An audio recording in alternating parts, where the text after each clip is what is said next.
we need to pay close attention to looking at negative numbers when we're squaring or cubing. So negative 3 times negative 3, well, we know that 3 times 3 gives me 9. But what is the rule for multiplying with negative numbers? Well, the rule is 2 negative numbers generate a positive. So that's how we get negative 3 times negative 3 gives me a positive 9. But positive 3 times positive 3 also gives me a positive 9. So when we put the number 9 under the radical symbol,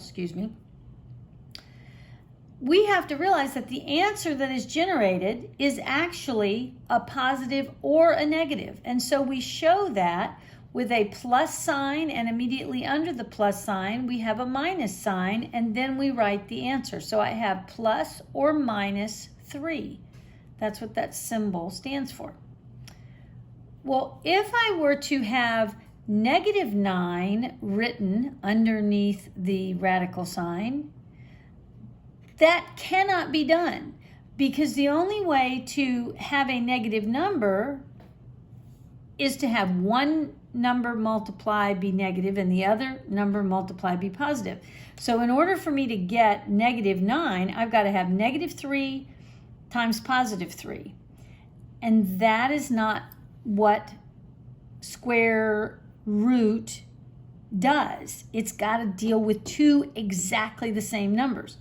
So because of that, negative square roots are impossible, and therefore they are called undefined. So that's an important distinction, something that you should remember, because there may be a question like that on the GED.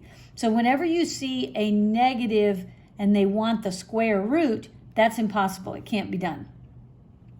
But let's go down and look at cube roots and see how the negatives might affect us differently there.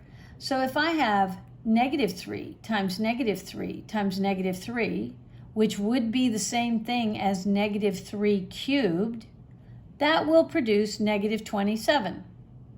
But if I take positive 3 and cube it, I will get a positive 27. And this is based on what we know about positive and negative rules, integer rules.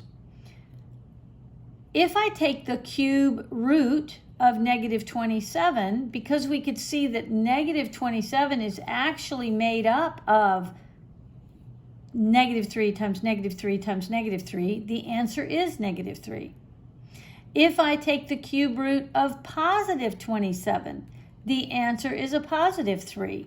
So when we are taking a cube root, or even any root that is an odd number, like the 5th root or the 7th root, all of those will generate a negative root or a positive root, depending on the number that's underneath the radical. So be careful of that. You've got to remember those rules for the negative sign. We will need to learn to use the calculator for this, as well as exponent rules that we're going to learn a little bit later on. One last important point: there is a difference between negative 5 squared and parenthesis negative 5 close parenthesis squared.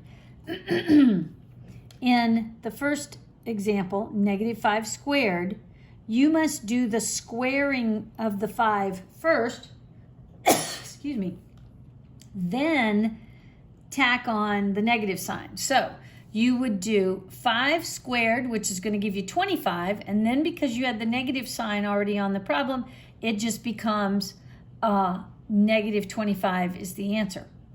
But in the second example, where I have parenthesis negative 5 close parenthesis exponent 2, with that one, you must square the negative 5 entirely. So it becomes negative 5 times negative 5, which is the same thing as negative 5 squared. So it becomes a positive 25, because two negatives make a positive.